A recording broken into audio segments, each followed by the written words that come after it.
Ancient civilizations carved their territories directly into the earth and stone. These 35 boundary stelae and survey lines were not just simple property markers. They were monumental declarations that transformed shifting sands into fixed frontiers. This journey will reveal the hidden stories of power and order etched across continents. You will understand how ancient decisions about land still influence modern borders and global politics today.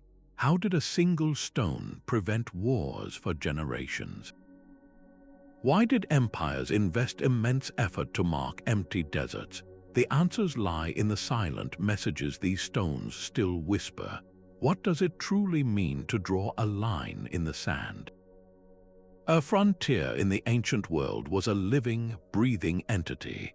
It was not merely a line on a map but a complex zone of interaction, a place where cultures mingled, economies intertwined, and beliefs collided. These boundaries were far more than political statements. They were profound expressions of a civilization's entire worldview, carved directly into the landscape. For many ancient peoples, the act of marking a border was a sacred ritual. It transformed abstract, unknown space into a meaningful, named place. This demarcation created a powerful sense of identity, separating the familiar world of order from the terrifying chaos of the wilderness. The Roman Empire's limes, for instance, were not just fortifications. They were a psychological and spiritual barrier, defining the edge of what Romans considered civilization against the vast, unconquered lands they labeled barbarian. Similarly, the Great Walls of China did more than block armies. They represented the stark division between the settled, agricultural society of the Middle Kingdom and the unpredictable, nomadic cultures of the steppes. These frontiers were entire philosophies made physical in stone and earth. They were cosmic thresholds, and the stelae that marked them were not just signs. They were sentinels standing guard over the very idea of order itself. The granite sentinels of Semna still stand watch in the desert heat. Around 1,860 years before the Common Era, the Egyptian Pharaoh Senusret III ordered these massive stones erected along the Nile, carving his southern frontier directly into the landscape. Their inscriptions were not suggestions, they were law. No Nubian shall pass by them, the text declared, whether going downstream or upstream, except for trade. This single sentence reveals a remarkably sophisticated understanding of border management. It was not an absolute barrier. Instead, it was a controlled filter, a checkpoint designed to block military incursions while carefully permitting commercial activity. The stelae themselves were just the most visible part of a much larger system. Archaeological excavations reveal a network of formidable forts, watchtowers, and patrol routes stretching along this frontier.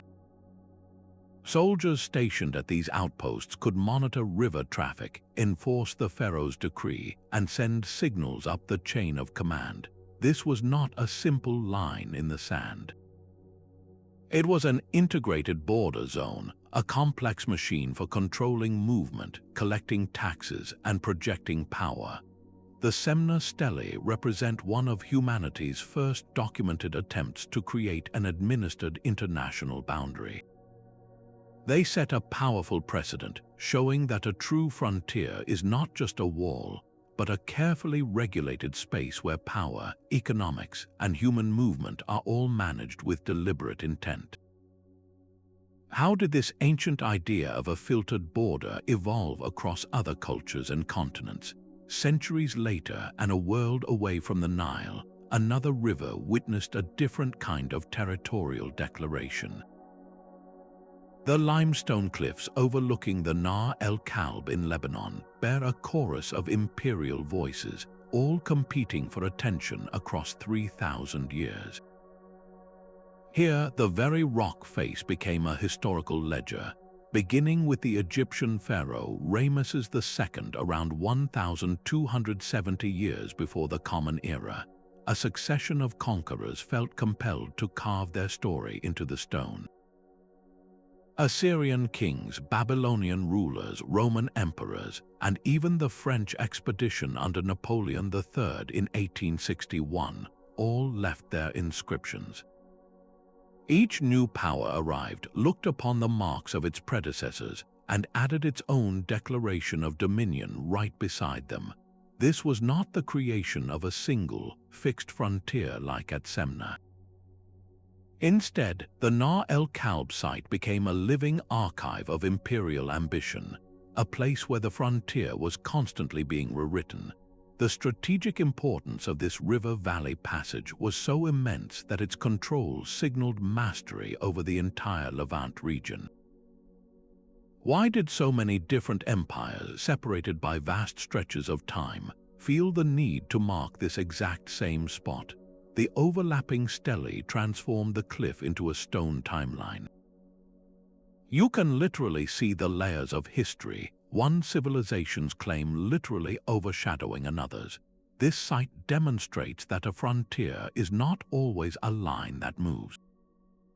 Sometimes it is a place that remains eternally significant, its meaning accumulating like geological strata with each new era of conquest. But a frontier could also be an idea, not just a stone wall. In the year 539 before the Common Era, a Persian king named Cyrus the Great conquered the ancient city of Babylon. Instead of erecting a grand victory stela, he commissioned a small object of baked clay, now known as the Cyrus cylinder. This artifact would become one of history's most revolutionary statements on borders. Though it never physically marked a single inch of land, the cylinder's text is extraordinary. It proclaims the restoration of plundered temples and, most importantly, the return of displaced peoples to their original homelands. This was a profound shift in thinking. Cyrus was not drawing a new line on a map. He was implicitly recognizing the old ones, the traditional boundaries of ethnic groups and religious communities that had existed long before his empire. His frontier policy was built on cultural respect, not just military control. By allowing conquered peoples to go home and worship their own gods, he was acknowledging that a stable border is not merely a place where soldiers stand guard. It is a place where a community's identity is rooted. This created a flexible yet incredibly strong system of imperial rule. People were more likely to accept a distant Persian king if he protected their local traditions and ancestral land. The cylinder's philosophy of managed cultural autonomy would echo for centuries, influencing later Persian rulers and even the Hellenistic kings who followed Alexander the Great. It proved that the most enduring frontiers are sometimes the ones you cannot see at all, the invisible lines drawn around a people's heart and history. While the Cyrus cylinder spoke of invisible frontiers, the Roman Empire built one you could see from space. In the dense forests of Germany, the Roman limes carved a 550-kilometer-long scar across the landscape. This was not a single wall, but a multi-layered system of control that defined the edge of the known world for centuries. Imagine a soldier standing in a wooden watchtower, peering into the dark, unconquered Germanic forests. His line of sight connected to the next tower and the next, creating an unbroken chain of surveillance. On the ground, a formidable palisade wall of sharpened logs ran for miles, punctuated by heavily garrisoned forts and smaller outposts called mile castles. Each of these mile castles was marked by a boundary stone, an inscribed tablet that named the legion that built it and the emperor who commanded its construction. This was more than just a defensive barrier. It was a permanent statement of Roman identity and authority, stamped onto foreign soil. The true genius of the limes, however, lay in its function as a regulated gateway. At designated points, gates controlled the flow of people and goods. Barbarian tribes were not kept out entirely. They were funneled through checkpoints where Roman soldiers could monitor movement, collect tariffs, and manage diplomacy. This transformed the frontier from a brittle battle line into a vibrant, controlled economic and cultural interface. Roman goods, ideas, and language filtered across this border, slowly reshaping the societies on both sides. Modern technology is now revealing the full scale of this ambition. Recent LiDAR surveys, which use lasers to map the ground beneath the forest canopy, have uncovered the ghostly outlines of lost camps, supply roads, and even small settlements that clung to the Roman side of the line. These discoveries show the Limes was not static. It evolved from a simple military line into a complex border zone that actively shaped the region's development for centuries, proving that the most powerful frontiers are not just barriers, but engines of controlled change.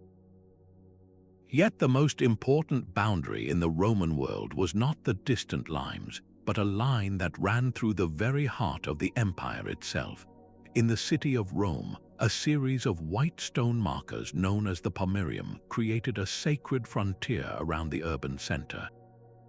Established by Emperor Augustus around 8 years before the Common Era, these stones were far more than city limits. They delineated a profound division between two distinct realms, the domestic space of the city and the military sphere of the field. Inside the Pomerium, no general could command his army, no soldier could bear arms. This was a space dedicated to civil law, to politics, and to the peaceful gods of the state. The moment a commander crossed this line, he shed his military authority and became a private citizen. This single rule prevented the constant threat of military coups that had plagued the late Republic. The stones themselves carried inscriptions that named Augustus as the restoring authority, making the boundary a direct extension of his power. But the Pomerium was also a religious concept, a strip of land consecrated by augurs and believed to mark the original furrow plowed by Romulus at the city's founding. It was a border that had to be physically expanded by each emperor who added new territory to the empire, a ritual that literally grew the sacred space of Rome to match its worldly power. This urban frontier created a city with layered territories, each with its own rules. Just steps apart, the rules of conduct, the gods you worshipped, and the very nature of power could change completely.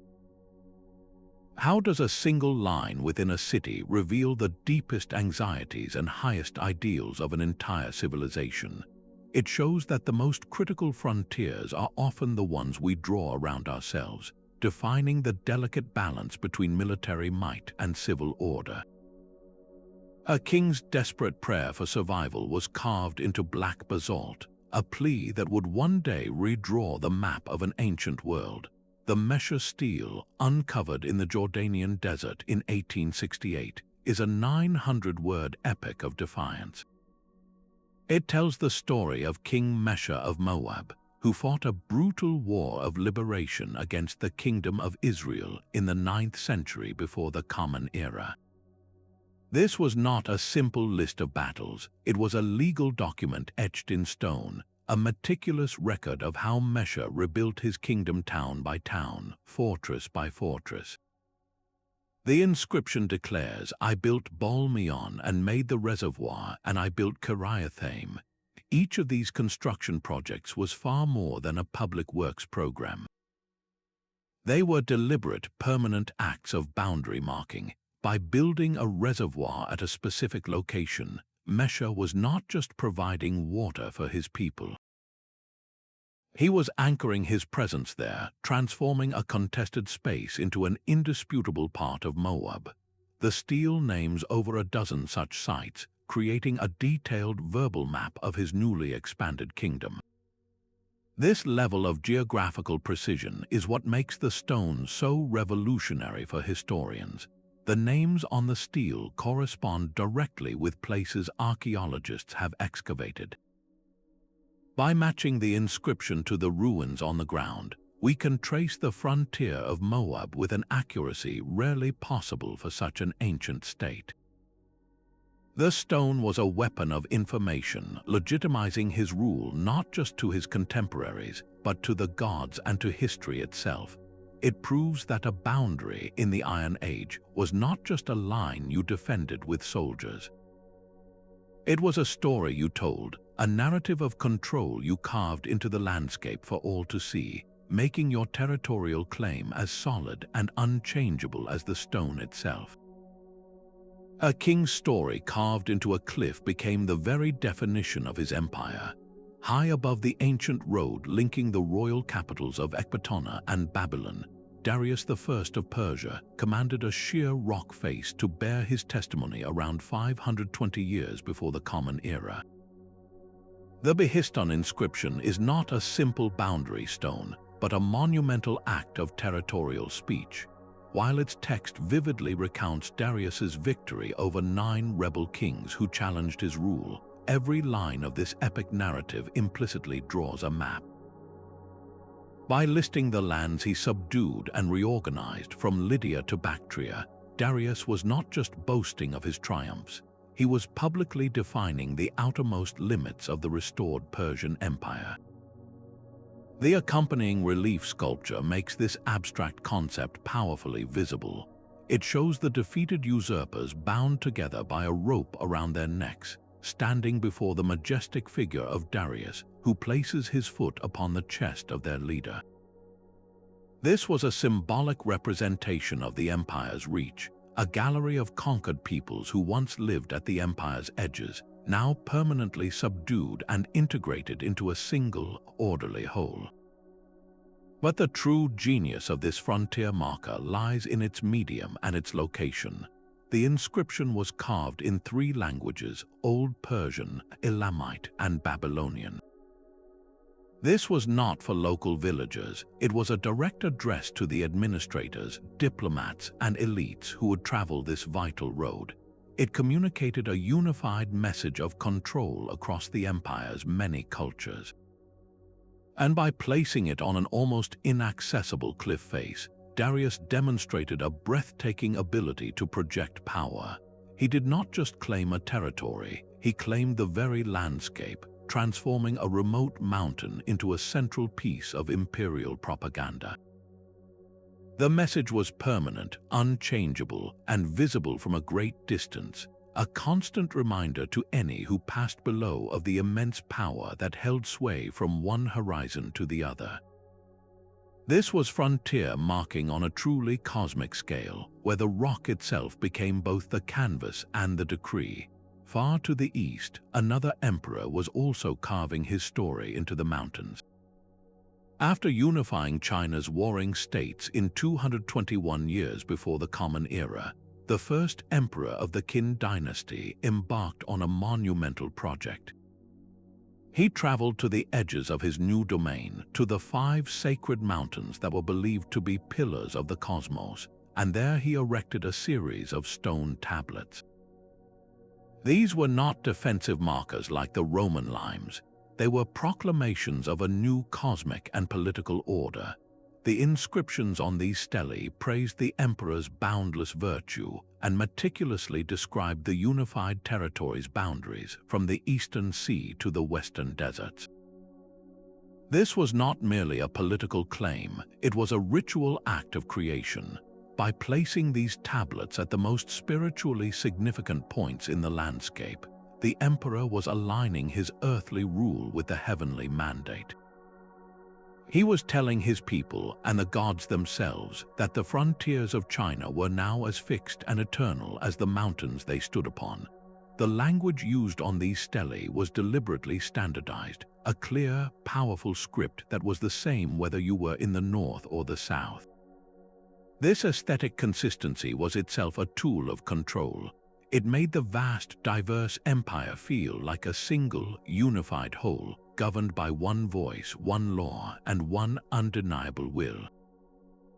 The practice did not end with the Qin. For centuries, subsequent dynasties continued this tradition, using frontier stelae to naturalize their territorial claims. They embedded their authority directly into the most revered features of the natural world, making their borders seem less like human decisions and more like fundamental facts of the universe. Recent archaeology has begun to pinpoint the exact locations of these ancient stele sites. What researchers are finding confirms the profound sophistication of this system. The stele were not placed at random. They were positioned at ritual centers and along key mountain passes, effectively turning the entire landscape into a map of imperial power.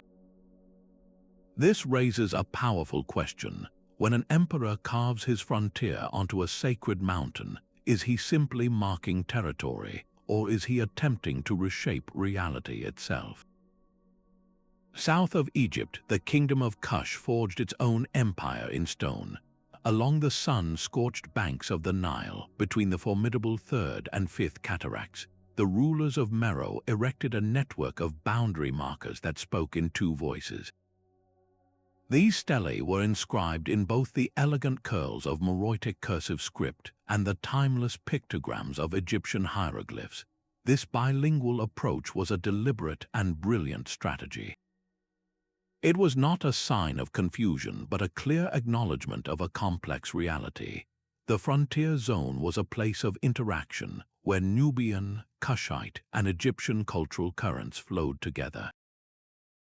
By communicating in both languages, the Meroitic kings ensured their royal decrees were understood by local populations, visiting traders, and any Egyptian officials who might still cast a glance southward. The message of ownership was universal, transcending any single tongue. The stones themselves were crowned with powerful symbols. Royal cartouches encircling the king's name proclaimed his personal authority over the land, while carvings of ram-headed gods like Ammon linked that authority directly to divine will. To cross this boundary was not merely to break a royal law, it was to defy the gods themselves. This sophisticated system of territorial administration, complete with its own written language and religious justifications, proves that the Kushite kingdom was a major political force. Its approach to marking frontiers was every bit as advanced as those of Rome or Persia, a testament to the powerful and complex civilizations that flourished in ancient Africa, whose stories are only now being fully unearthed and understood. A king's voice echoed from the rocks, but he was not speaking of conquest or taxes. Emperor Ashoka of the Mauryan Empire, in the 3rd century before the Common Era, carved his conscience into stone pillars and rock faces across the Indian subcontinent. These were not the typical boundary stelae of other empires. They did not say, "Do not cross this line." Instead, they asked a more profound question: can we all live by the same moral code? After a bloody war that left him horrified by the suffering he had caused, Ashoka embraced the principles of Dharma, a universal law of piety, non-violence, and righteous conduct. His rock and pillar edicts were his method of governing this vast, diverse empire, placed along major trade routes at pilgrimage sites and near the territorial limits of his influence. These inscriptions created a new kind of frontier, an ethical one. The physical edge of the empire was less important than the spiritual and moral reach of its core ideals. A traveler moving from one region to another would encounter the same message carved in different local scripts, preaching respect for all life, obedience to parents, and generosity towards priests and ascetics. This was a frontier built not with walls, but with words, a soft power network designed to unify people through shared values rather than subjugate them through force. The edicts were a brilliant administrative tool. By publicly committing his administration to these ethical standards, Ashoka was implicitly marking the extent of his responsibility and influence. Where his moral law was proclaimed, his sovereignty was asserted.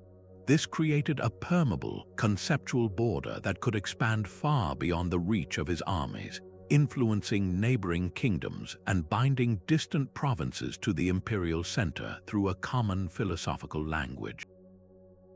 Why carve a plea for compassion at the edge of your territory? Perhaps because Ashoka understood that the most stable frontier is not the one that separates you from your neighbors, but the one that connects you to them through a shared vision of a better world. Deep in the sandstone canyons of Petra, the Nabateans did not just carve temples, they carved a commercial empire. Their boundary markers were chiseled directly into the rock faces that lined the ancient incense roads, transforming the very route into a legal document. These were not monuments for grand public display like the Stele of Egypt or Persia. They were functional, almost bureaucratic signs placed at strategic points to control the lifeblood of the desert, trade, and water. A typical inscription might simply state the name of the reigning king and declare the land for a specific distance in all directions to be under his direct authority and protection. This created an invisible web of control, a series of interlocking territorial bubbles centered on vital resources.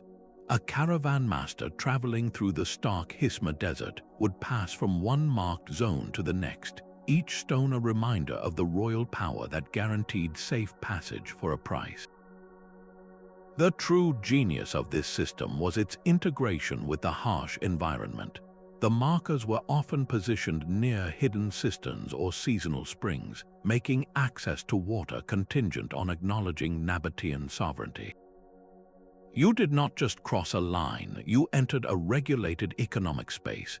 Recent archaeological surveys have uncovered new examples of these markers far from Petra itself, revealing a network much more extensive than previously believed. They chart a map of economic influence, not just political dominion. Each stone was a silent partner in the incense trade, a permanent agent of the crown, ensuring that the wealth of the frankincense and myrrh caravans flowed reliably back to the treasury. This was a frontier built not for defense but for profit, proving that the most powerful lines on a map are sometimes drawn by the relentless logic of commerce. A king's power could be measured by the length of his shadow, and in Axum the shadows were immense. In the highlands of Ethiopia, the kingdom of Axum erected colossal stone obelisks that pierced the sky, some soaring over 30 meters high. These were not mere monuments for the royal city. Smaller, yet equally potent, versions were deliberately placed along the caravan trails that snaked through the mountains and at the outermost edges of the kingdom's influence. To stand before one of these stelae was to stand in the presence of the king himself, his authority made permanent in solid stone. The inscriptions carved in the ancient Ge'ez script did more than list royal titles. They were legal documents etched into the landscape, recording conquests, treaties, and the very names of the territories now under Axum's control. This created an undeniable physical claim that any traveler or rival polity would have to acknowledge. But the true genius of this system was its economic function. These stelae were not planted in empty wastelands. They guarded the lucrative trade routes that funneled ivory, gold, and exotic animals from the African interior to the ports of the Red Sea and beyond to Rome and India. A merchant's caravan did not just pass a pretty stone, it passed a customs house, a border checkpoint, and a statement of monopoly, all in one silent, towering form. The frontier here was not a defensive wall meant to keep people out. It was a spine of economic control, a series of waypoints that channeled wealth directly into the royal treasury. By marking the route, the Axumite kings transformed the entire landscape into a managed commercial corridor. How does a stone become a bank? How does a monument function as a tariff? The Axumite obelisks answer these questions silently, proving that the most profitable frontiers are often the ones that welcome trade, while firmly directing its flow. The thunder of chariots at Kadesh faded, leaving behind a new kind of weapon, one carved not for war but for peace. In the aftermath of the great battle between the Hittites and Egyptians around 1274 years before the Common Era, the victor was not an empire but an idea, the concept of a negotiated border. The treaty Stele erected by these rival powers were revolutionary. They did not proclaim the glory of a single pharaoh or king. Instead, they recorded a mutual agreement, a careful delineation of spheres of influence in the contested lands of Syria. The text itself was a masterpiece of ancient diplomacy. It established a formal frontier and, crucially, created a mechanism for resolving future disputes, a system for managing the border without constant resort to violence. These stelae became more than simple markers. They were the physical embodiment of the treaty itself, permanent sentinels of a hard-won accord. Their very presence in the landscape served as a continuous reminder of the promises made and the consequences of breaking them. This was a profound shift away from the unilateral imposition of power seen in earlier boundary stones. The stability of this Syrian frontier for generations afterward stands as a powerful testament to its success. It proves that the most durable lines are not those drawn by the sword alone, but those agreed upon by former enemies, transforming a zone of conflict into a space of managed coexistence. How does a stone become a promise? It happens when empires realize that a shared frontier defined by mutual interest can be a far greater source of strength than a contested one drenched in blood. A simple unworked stone stood at the edge of the Spartan plain. This was a Horos, the Greek boundary marker, and its message was brutally clear. A single word, Horos, was often all that was carved, but its meaning was understood by everyone. It declared, "You are now entering Lacedaemon." For any foreigner, this stone was a stark warning. Unauthorized entry was not just trespass, it was a violation of a fundamental Spartan law. The entire society was built on a principle of rigid isolation, a deliberate separation from the corrupting influences of the outside world. The Spartans called this policy xenalasia, the formal expulsion of foreigners. These stones were the physical enforcement of that idea, but the boundary was not just meant to keep others out, it was also designed to keep Spartans in. A citizen, a spartiate, was forbidden from traveling abroad without official permission. The Horos marked the edge of their entire universe, a line they could not cross without the state's consent. This created a perfect closed loop of control. The frontier was not merely a political border, it was a cultural and psychological barrier, meticulously maintained to preserve the unique, militaristic way of life within. The stones themselves were deliberately plain, unadorned, and functional, a perfect reflection of the austere society they protected.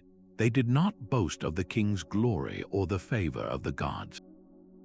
Their power came from the unspoken threat behind them, the full force of the Spartan agoge and its perfect soldiers. In this way, a simple rock became one of history's most effective ideological filters, proving that the simplest markers can sometimes guard the most complex and formidable frontiers. The lifeblood of Egypt was measured and divided with bureaucratic precision. Under the Ptolemies, the Greek dynasty that ruled after Alexander, the annual Nile flood was not merely a natural event. It was an administrative problem of the highest order, and its solution required a new kind of frontier stone. These markers, placed along the riverbanks and the countless irrigation canals, did not separate nations. They separated fields, defined water rights, and allocated the very silt that made the desert bloom. This was a frontier of fertility, and its management was the key to the kingdom's immense wealth. Teams of surveyors, armed with ropes and sighting instruments, would descend upon the fields as the floodwaters receded. Their task was to re-establish the boundaries washed away by the river, using the nilometers, stepped stone gauges that measured the flood's height, as their ultimate reference point. The markers they placed were often simple stones, but their inscriptions carried the full weight of the state. They declared in both Greek and Egyptian script the exact plot of land, its owner, and its tax obligation based on the year's water level. This created a fluid, yet meticulously recorded, territorial arrangement that shifted with the river itself. The entire system was a masterpiece of integrated control. The same bureaucracy that collected the grain tax also maintained the boundary stones and calibrated the nilometers. This was frontier management turned inward, a network of lines drawn not against foreign armies, but against chaos, famine, and economic collapse. The Ptolemies understood that their most critical border was not at the edge of their empire, but along the banks of the Nile, a line that had to be redrawn every single year. A king's face carved from a mountain stares eternally across the jungle. The Olmec colossal heads of ancient Mesoamerica are more than just stunning works of art. These massive sculptures, hewn from single blocks of basalt weighing up to 50 tons, were feats of engineering and political will. Their creation began a journey of immense difficulty. The stone was quarried from the Tuxtla Mountains and then transported, likely on rafts and rollers, across dozens of miles of sweltering lowlands. This was not a casual artistic endeavor. It was a deliberate, monumental investment of labor and resources. Each head, with its distinct helmet and unique facial features, is believed to portray a specific, powerful ruler. Their strategic placement at key sites like San Lorenzo and La Venta was likely a form of territorial speech. Imagine a trader or a farmer from a neighboring village approaching an Olmec center. The first thing they would see, rising from the earth, was the impassive stone face of a leader. This was not a subtle boundary marker.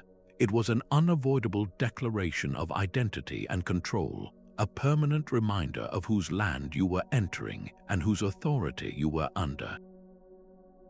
The heads did not just mark a city's center.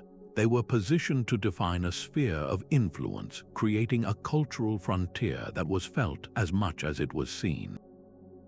This Olmec approach blended immense artistic skill with raw political messaging.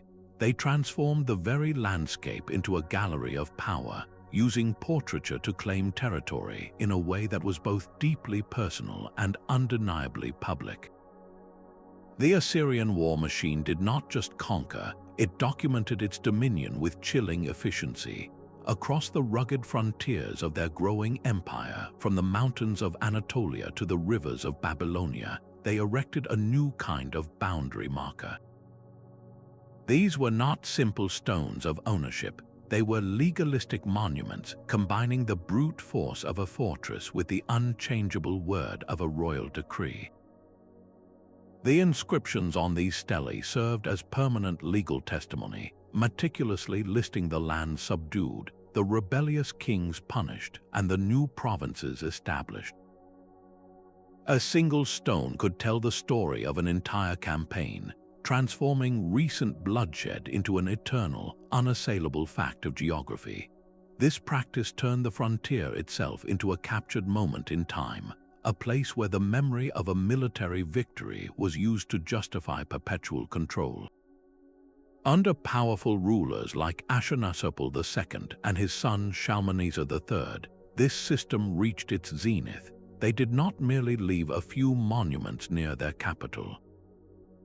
They planted these stelae along the outermost edges of their influence, in strategically chosen locations like mountain passes and river crossings. The message was targeted not at local farmers, but at rival rulers and any potential challengers to Assyrian authority. The physical presence of a fortified city, garrisoned with troops, gave the stelae their teeth. The inscribed words gave them their soul, providing a historical and divine rationale for why those troops were there in the first place.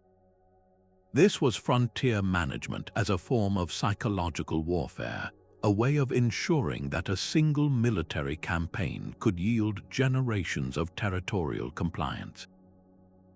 How do you make a border permanent? the Assyrians believed the answer was to build it in stone and then write its violent origin story directly upon it. Long before Rome's legions marched, the rolling hills of central Italy were already a landscape of lines. The Etruscans, a sophisticated and powerful civilization, managed their world with stone markers known as Cipi. These were not the grand victory stelae of Eastern emperors, but something more intimate and woven into the fabric of daily life. A cippus could be a simple, rounded stone or an elegantly carved pillar, placed to mark the boundary between two farms, the sacred perimeter of a temple, or the entrance to an underground tomb. Each one was a silent guardian of order, defining relationships between neighbors, between the living and the dead, and between the human community and the divine.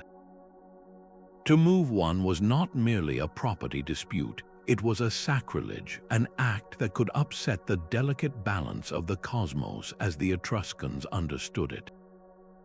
Their entire worldview was built on the idea that the earthly realm was a reflection of a heavenly order, and the Cipi were the physical points where these two realms connected. A line drawn on the ground was, in their eyes, a line drawn in the universe itself. The markers themselves were often inscribed with the Etruscan alphabet, a script that still holds many of its secrets. For linguists today, each cippus is a priceless artifact. The repetitive, formulaic nature of boundary inscriptions, phrases like, "This is the boundary," followed by names, provides the crucial, repetitive context needed to crack a language that is only partially understood. These stones are therefore doing double duty, marking ancient frontiers for the Etruscans while simultaneously helping modern scholars push back the frontiers of our own knowledge.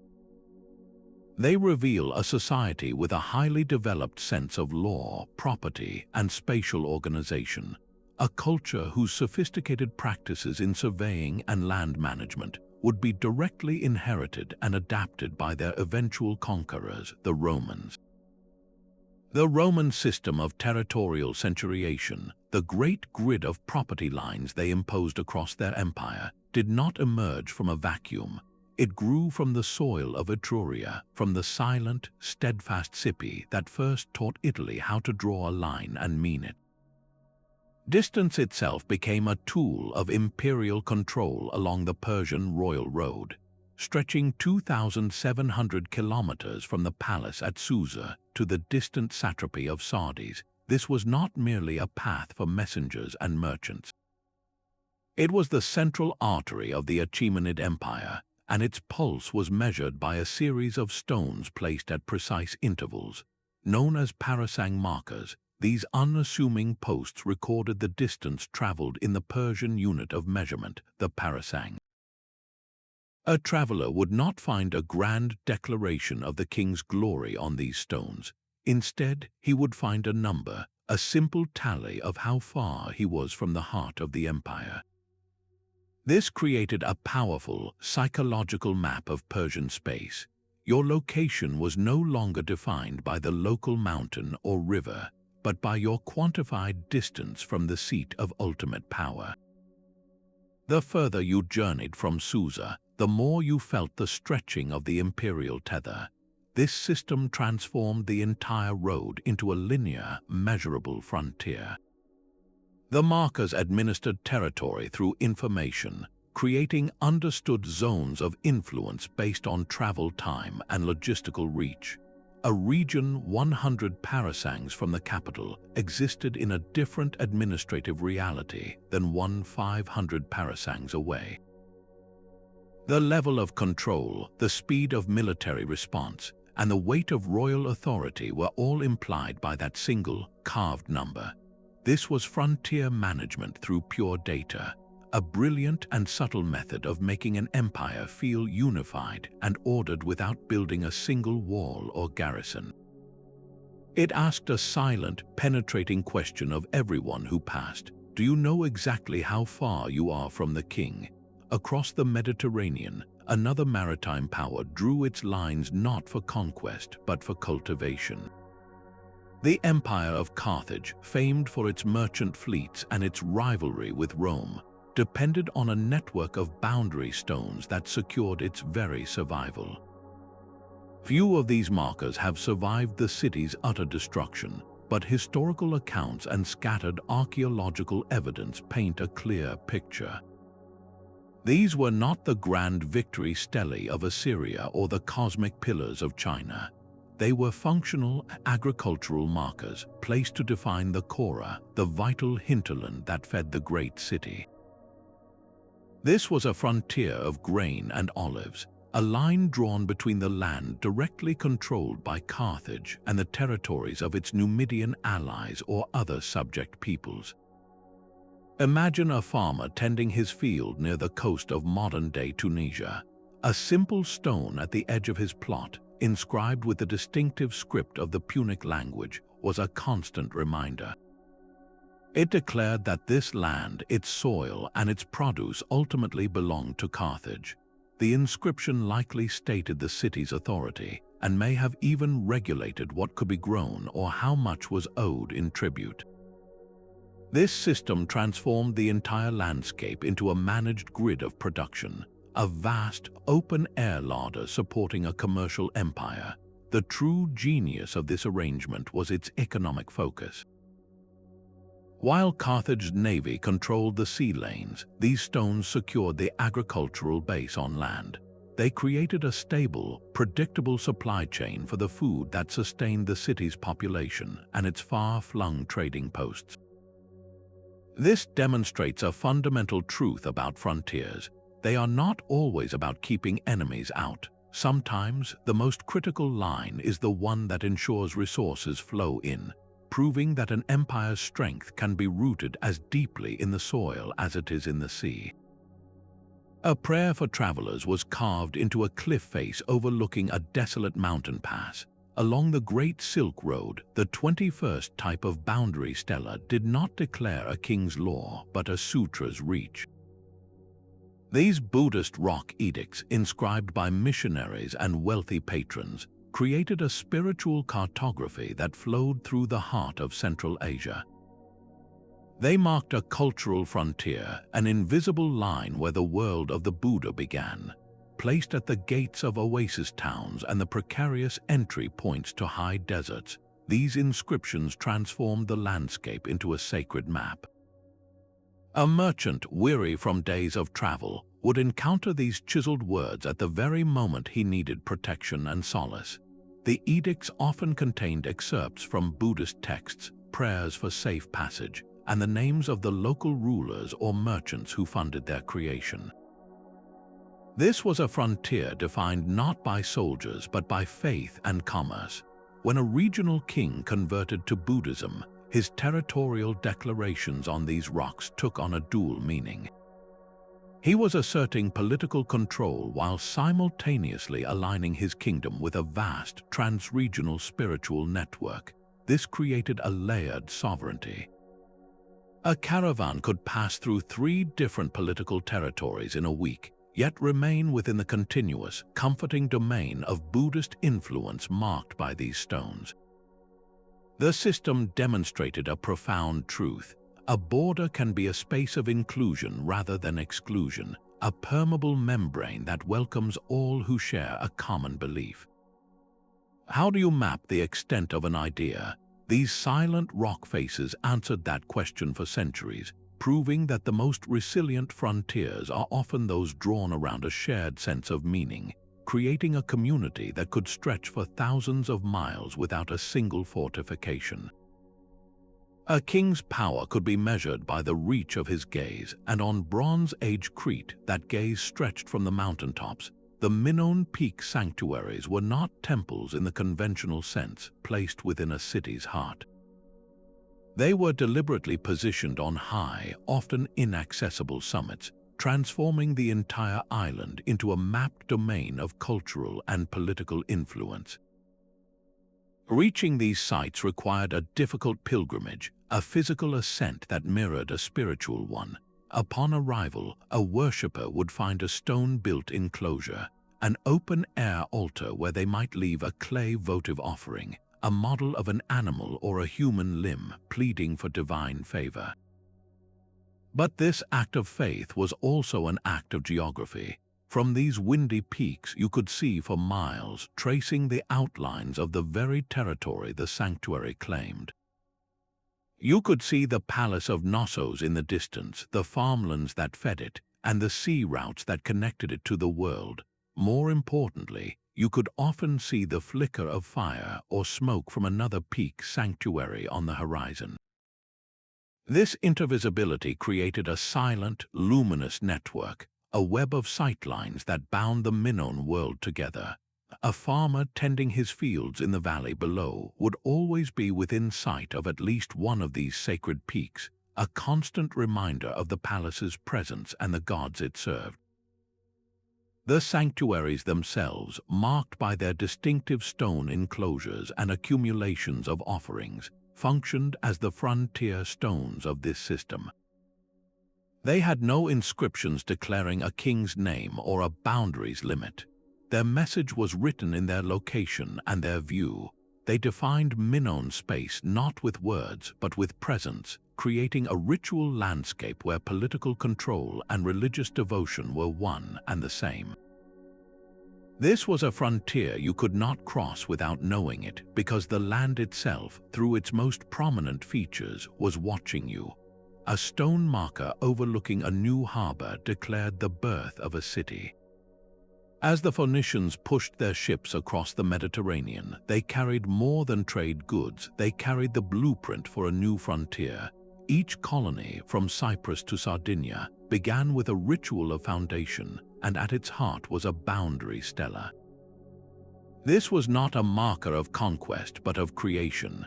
The inscription on these stones served a dual purpose.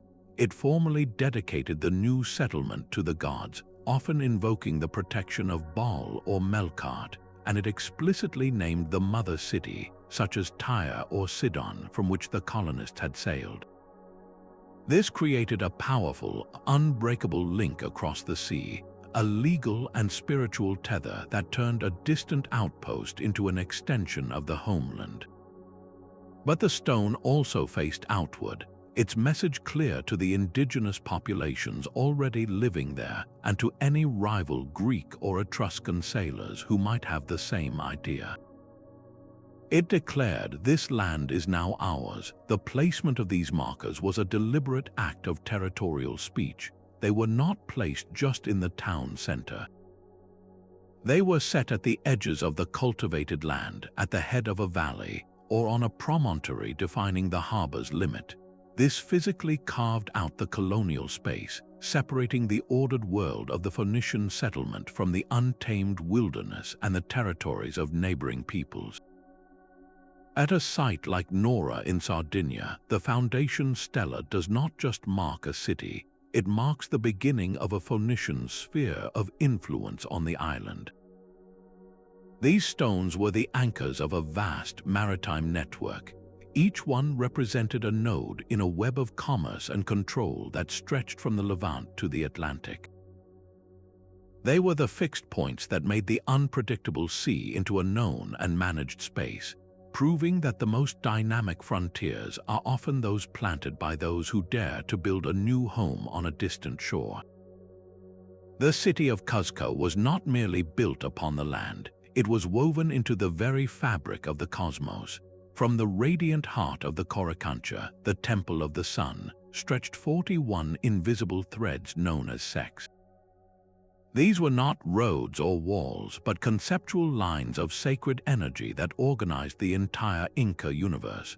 Along each Ceque, positioned at precise intervals, lay hundreds of huacas, the sacred places that gave the system its physical form. A huaca could be a natural spring, a peculiarly shaped rock, an ancient tomb, or a man-made shrine. Each one was a point of contact with the divine, a place where offerings were made and rituals performed according to a meticulously detailed calendar. This transformed the entire valley into a living, breathing map where every feature held a dual purpose.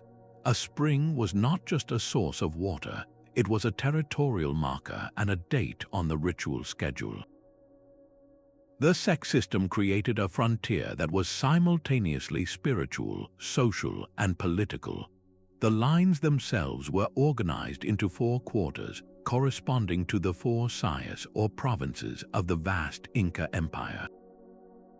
This meant that the social divisions of the empire, the different kin groups, and their allocated responsibilities were physically projected onto the landscape through the arrangement of the huacas.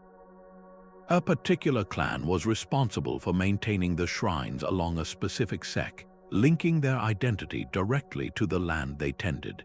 The system also encoded astronomical knowledge, with certain Ceques aligning with the rising and setting points of the sun, moon, and stars during solstices and equinoxes. This integrated time, space, and society into a single, unified whole.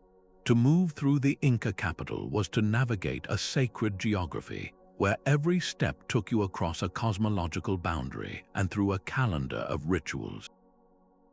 This was perhaps the ultimate expression of a frontier, a border system so sophisticated that it governed not only where you could go, but when you should worship, what your social duties were, and how you understood your place in the universe itself. A land grant in ancient Babylon was secured not by a paper contract, but by the watchful eyes of the gods themselves. The Kudaru stones of Mesopotamia were far more than simple boundary markers. They were intricate legal documents carved from solid rock, transforming a property line into a sacred covenant. When a king granted a parcel of land to a loyal official or a temple, the transaction was recorded in meticulous cuneiform script across the surface of a stone stele. But the text was only part of the story. The stone would be crowned with a gallery of carved symbols, each representing a deity invoked to protect the agreement. You would see the crescent moon of the god Sin, the solar disk of Shamash the sun god, and the star of Ishtar, all standing as divine witnesses to the deal. This visual language made the frontier of a private estate a matter of cosmic importance. The physical Kudaru itself was typically housed in a temple, safe within the realm of the gods, while clay copies were used by surveyors and administrators on the ground. This created a brilliant dual system connecting the abstract, divine sanction to the practical, everyday management of the land. And to ensure compliance, the inscriptions often ended with terrifying curses. Anyone who moved the boundary marker or challenged the grant would face the wrath of these very gods. The curse might call for a famine to wither their fields or for a debilitating disease to cripple their limbs. This was frontier management through profound spiritual deterrence. It demonstrated that the most stable property line was one that was respected not just out of fear of the king's soldiers, but out of fear of divine retribution. The Kudaru system reveals a world where law and religion were inseparable partners in creating order, proving that even the most local of frontiers could draw their ultimate power from the heavens. A daimyo's power was measured by the stones he could place in a contested pass. Across the volcanic mountains and dense forests of Sengoku, Japan, from 1467 to 1600, the landscape itself became a chessboard in a relentless struggle for survival. These feudal lords did not rule over unified nations, but over a constantly shifting patchwork of valleys, plains, and strategic routes. Their boundary markers were not the elegant, carved stele of other empires. They were often massive, unshaped boulders, chosen for their immovable permanence and placed with deliberate strategic intent. You would find them at the narrowest point of a mountain trail, forcing any approaching army to funnel into a kill zone, or beside a vital river ford, controlling the only safe passage for miles. The inscriptions were direct and unadorned, typically stating the daimyo's name and clan, a simple declaration that from this point onward, you walked in his land and lived under his law. This was frontier marking under extreme pressure, a system born from perpetual conflict. The marker's symbolic function was as critical as its military one. By placing a stone that local farmers and travelers would see every day, a daimyo was weaving his authority into the very fabric of their daily lives. It was a continuous, silent reminder of who provided protection and who demanded loyalty and tax. The sheer number of these surviving stones today paints a vivid picture of a fractured Japan. Walking through a quiet cedar forest, you might stumble upon one of these moss-covered sentinels, a tangible remnant of a time when a journey of just a few miles could mean crossing 3 different frontiers, each guarded by its own stone and its own lord's ambition. Why do frontiers multiply and become so intricately defined when central power collapses?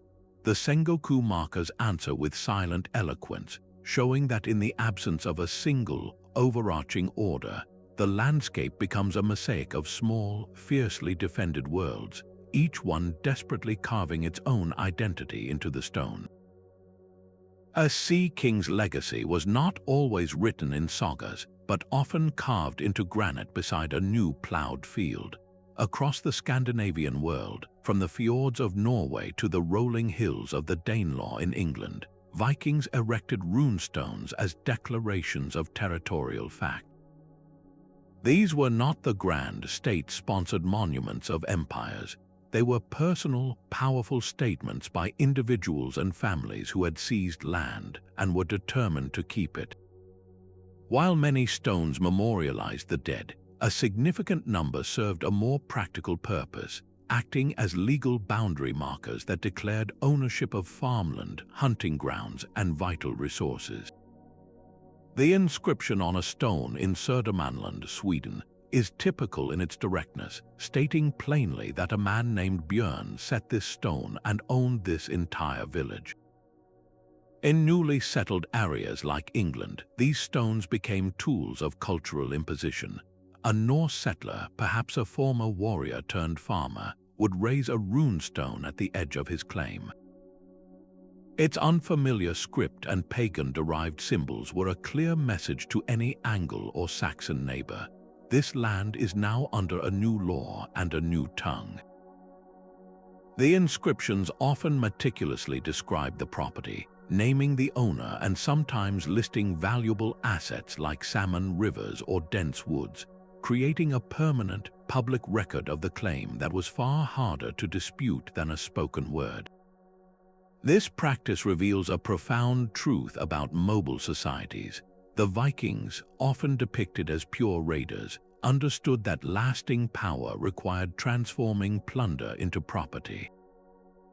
By carving their names into the very landscape, they were performing a powerful magic, turning a temporary conquest into a permanent frontier. How do you make a new land your own?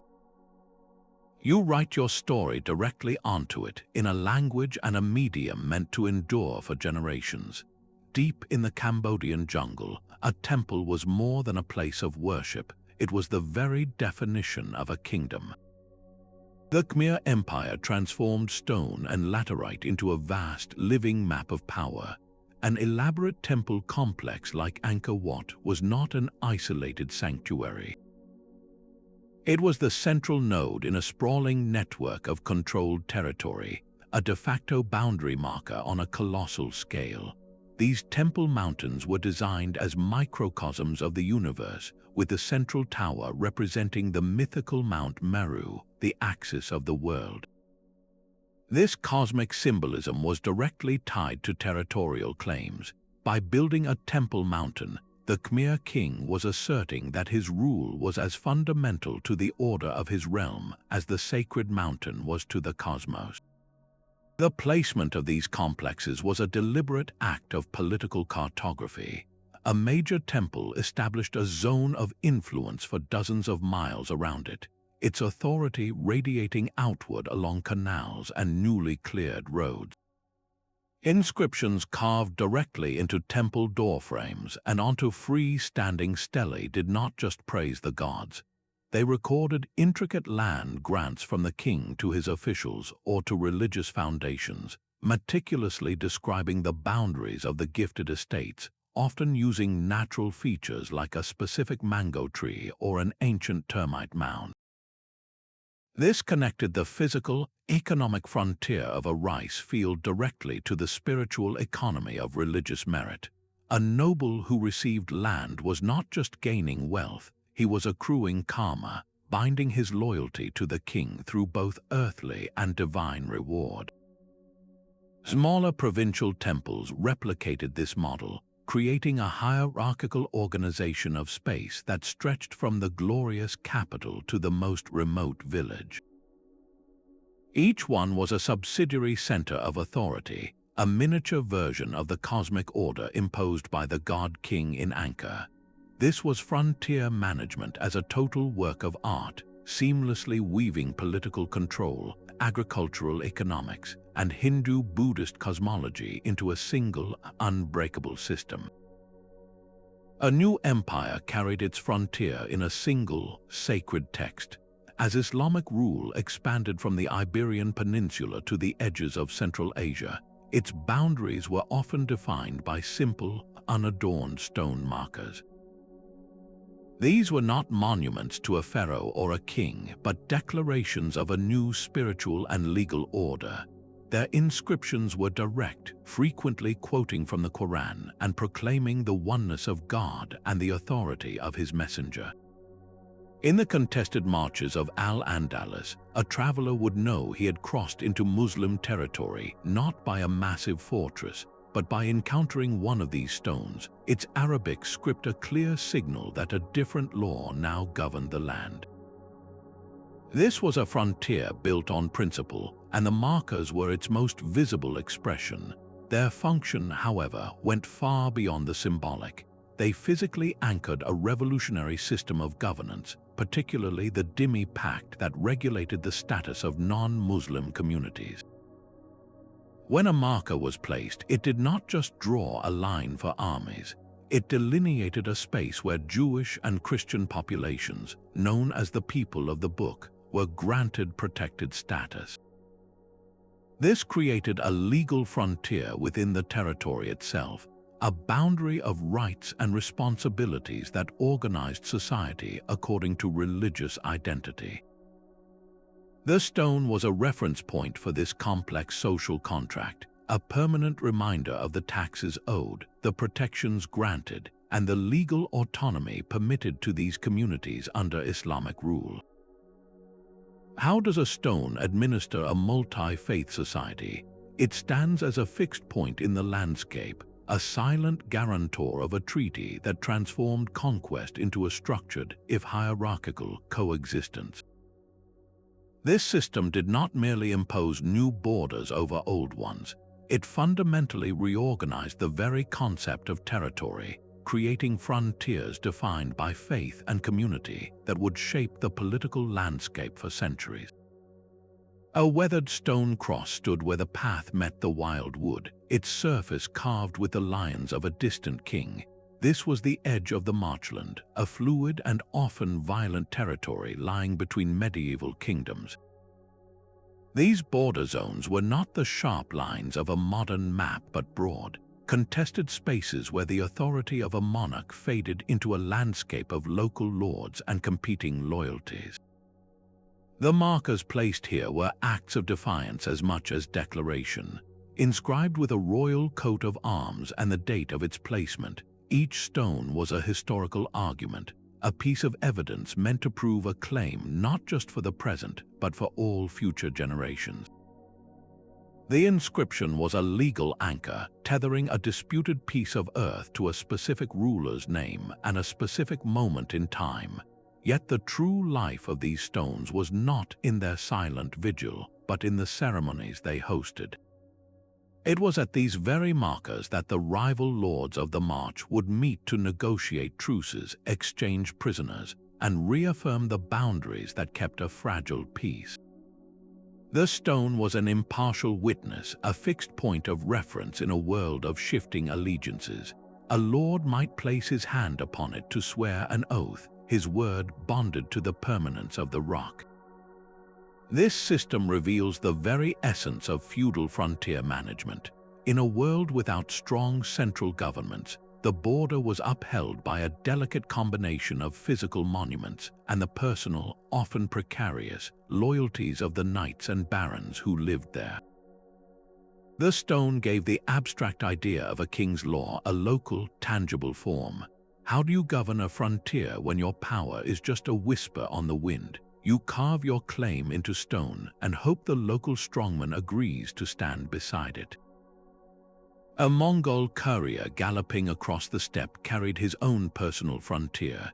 His identity was not defined by a wall or a river, but by a small, inscribed tablet of silver or gold hanging from his neck, a paisa.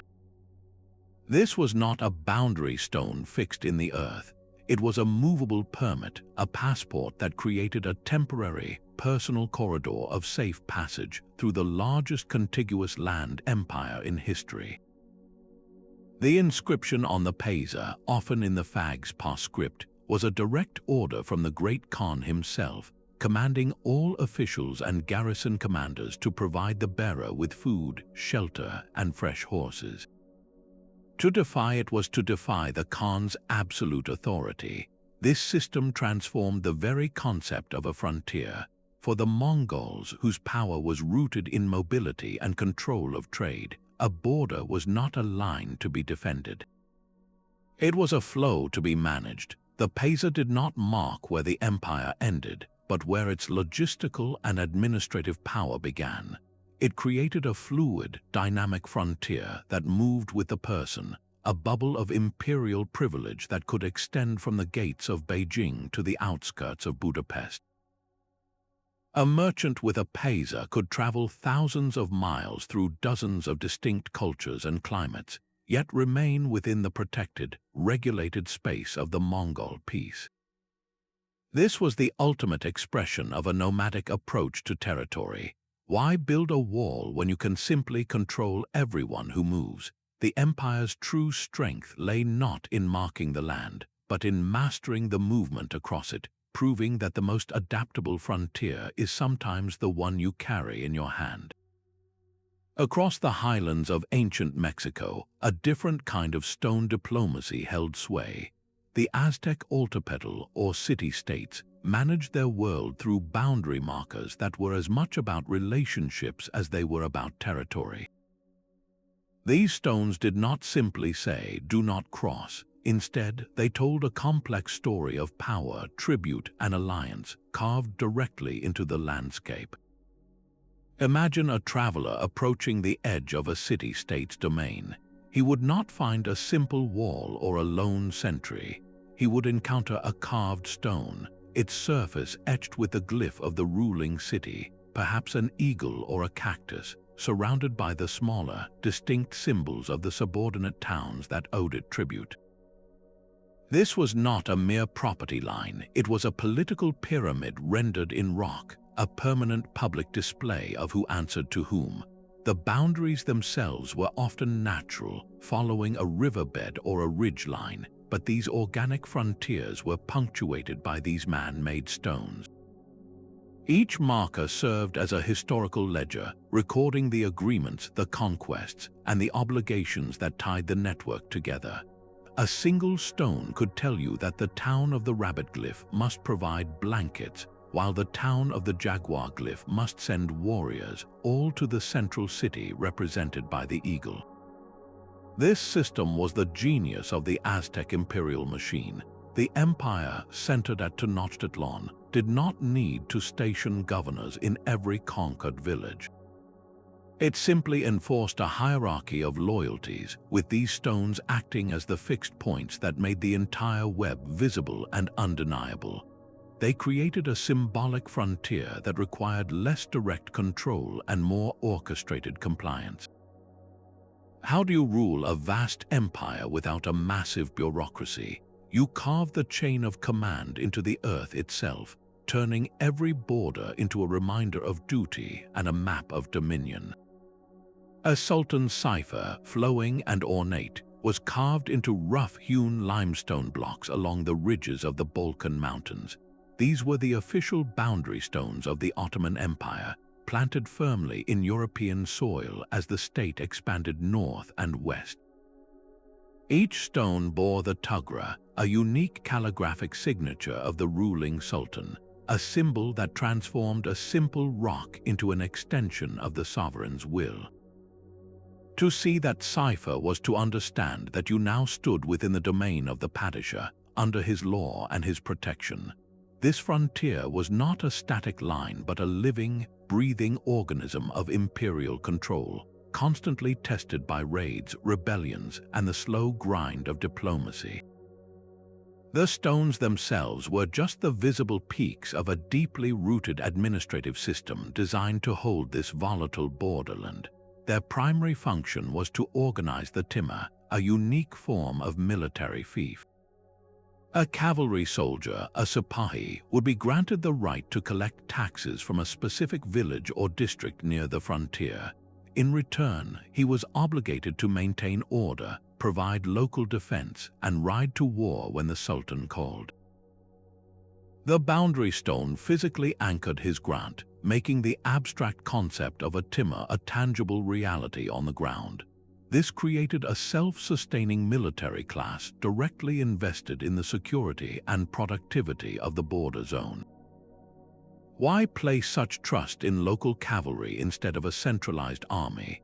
The Ottomans understood that a frontier held by men who lived on it, and whose livelihood depended on its stability, would be far more resilient than one guarded by temporary garrisons. These stones therefore managed a complex social and economic ecosystem, blending military duty with agricultural management. Many of these markers still stand today in the forests of Bosnia, the fields of Serbia, and the hills of Bulgaria, often moss-covered and forgotten. They are silent witnesses to an empire that, for centuries, successfully integrated a dizzying array of peoples, Christians and Muslims alike, into a single, functional administrative machine. The Ottoman frontier was not merely a wall against Christendom. It was a sophisticated mechanism for absorbing new territories and transforming them over generations into integral parts of the empire itself. A baobab tree, ancient and gnarled, stood as more than a landmark in the Ashanti kingdom. It was a living boundary stone, its trunk a silent witness to territorial agreements sealed generations ago. Across the vast and varied landscapes of Africa, many kingdoms defined their frontiers not with quarried monuments, but with the living world itself. The Ashanti used designated trees, the Congo placed carefully marked stones at crossroads, and the Zulu arranged rocks in distinctive patterns that anyone from the region would instantly recognize. These markers were crafted from the local environment, seamlessly blending into the landscape they defined. A traveler would know they had crossed into a new territory not by reading an inscription, but by recognizing a specific, culturally significant arrangement of stones or the unique carving on a riverbank boulder.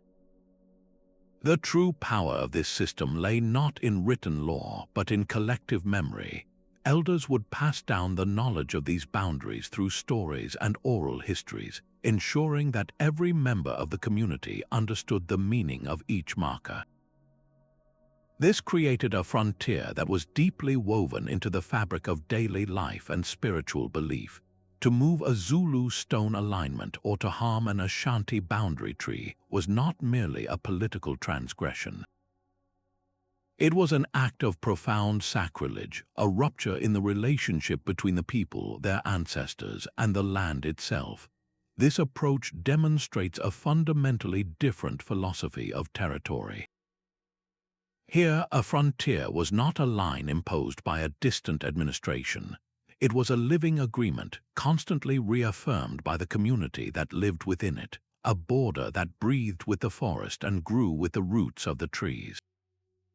How do you create a permanent boundary without writing a single word? You embed its meaning so deeply into culture and nature that it becomes an unspoken, yet universally understood, truth of the world.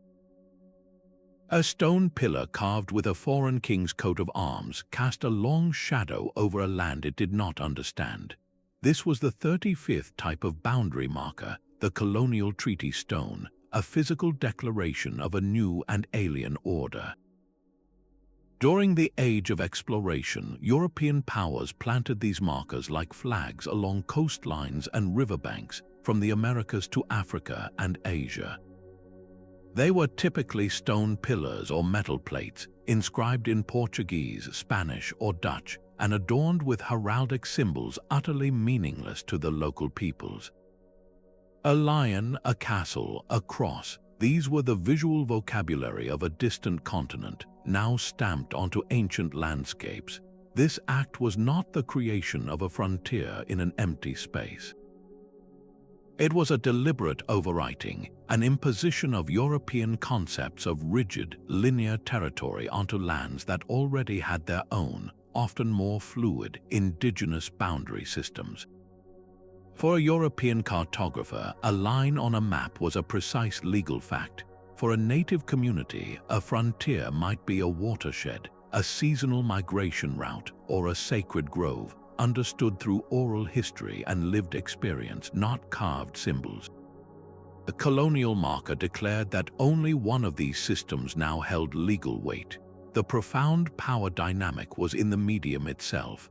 The permanence of stone and metal was meant to make a temporary, often tenuous, claim appear eternal and unassailable.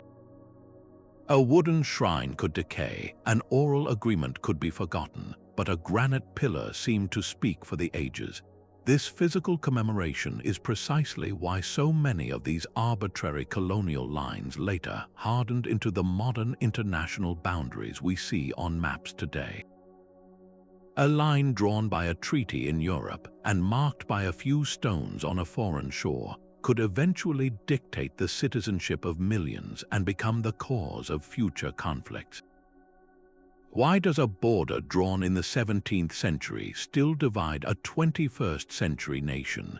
The answer often lies in one of these forgotten markers, a silent, stubborn monument to the day a foreign power decided to draw its own map over someone else's world. The silent stones and obelisks could not have found their precise positions without the quiet genius of the surveyor. Across deserts and plains, these ancient technicians wielded an arsenal of tools to translate abstract lines into permanent frontiers. The Greek dioptra, a precursor to the modern theodolite, used a sighting tube and water level to measure precise angles across rugged landscapes. The Roman groma, a deceptively simple cross of wood and plumb lines, allowed engineers to lay out the perfectly straight roads and city grids for which the empire is still famous. These were not crude implements, they were instruments of high precision, capable of imposing geometric order onto the natural chaos of hills and valleys. The Roman system of centuriation stands as a testament to this ambition. Imagine a vast, newly conquered plain in Italy or North Africa. A team of surveyors, known as agrimensors, would first establish a baseline, often aligned with a cardinal direction. Using their gromas, they would then project a vast grid of squares, each measuring 700 meters on a side across the entire territory. This monumental checkerboard, visible from the air even today, was more than a property map. It was a machine for colonization, assigning standardized plots to veteran soldiers and creating an instantly recognizable Roman landscape that erased previous indigenous territorial divisions. The system was so effective it became a physical manifestation of Roman law and administration. Along the Nile, Egyptian surveyors faced a different challenge. Each year, the river's flood would erase the field boundaries, washing away the markers that defined a farmer's livelihood and the state's tax base. Their solution was a masterpiece of practical adaptation.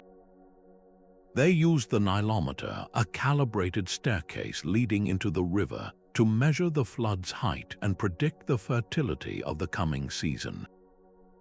As the waters receded, teams of surveyors, using knotted ropes for measurement and simple sighting poles for alignment, would fan out across the rich, black soil. They worked with an urgency born of necessity, re-establishing the field boundaries based on records kept safe on papyrus scrolls. This annual ritual of remeasurement was a dance with nature, a reaffirmation of order against the annual deluge. These technical feats reveal a profound truth. The creation of an ancient frontier was as much a scientific and administrative act as a political or military one. It required a specialized class of experts who could apply geometry, astronomy, and physics to the raw material of the earth. Their ability to measure, divide, and mark the land with such consistency is what made complex territorial administration possible. It allowed empires to collect taxes, allocate resources, and enforce laws with a clarity that simple force could never achieve. The boundary stone was the final, visible symbol of a much deeper process, a process that began with a surveyor's careful gaze and a precisely drawn line. That granite stela planted by a pharaoh 3,000 years ago still casts a long shadow on a modern map. The political boundaries we see today are often not recent inventions, but the ghosts of ancient frontiers, their lines traced over by centuries of treaties and conflicts. The contemporary border between Egypt and Sudan, for instance, follows a path startlingly similar to the zone controlled by the fortresses of Pharaoh Senusret III. His boundary at Semna, designed to filter Nubian movement, established a territorial logic that proved stubbornly persistent. In Europe, the fluid marchlands between medieval kingdoms, once marked by stones where lords would parley, gradually hardened into the recognized borders between nations like France and Spain. The very shape of these countries was forged in those contested zones. This historical weight becomes explosive when new archaeological evidence emerges. The discovery of a forgotten boundary marker, perhaps from the Roman limes or an Assyrian frontier, can be immediately seized upon by modern governments to bolster a territorial claim. A stone that lay buried for millennia is suddenly a piece of legal evidence. Its ancient inscription used to argue for a border adjustment or to challenge a neighbor's sovereignty. The past is never truly dead in these disputes. It is a loaded weapon waiting for someone to find the trigger. The methods of those early surveyors also never really left us. The Roman system of centuriation, that vast grid of property lines, established a principle of geometric land division that was carried across the world. The public land survey system that organized the American Midwest into tidy townships and ranges is a direct descendant of the Roman Gromer's work. Our modern concepts of property law, of precisely defined parcels and irrevocable borders, were refined on those ancient stones. We still live in a world measured by their tools and organized by their logic, so the next time you look at a map, remember that you are not just seeing lines of ink. You are reading a palimpsest, a document written over many times, where the oldest writing is often still visible beneath the new. The stubborn persistence of some borders and the violent collapse of others begins to make sense when you understand the deep historical foundations on which they were built.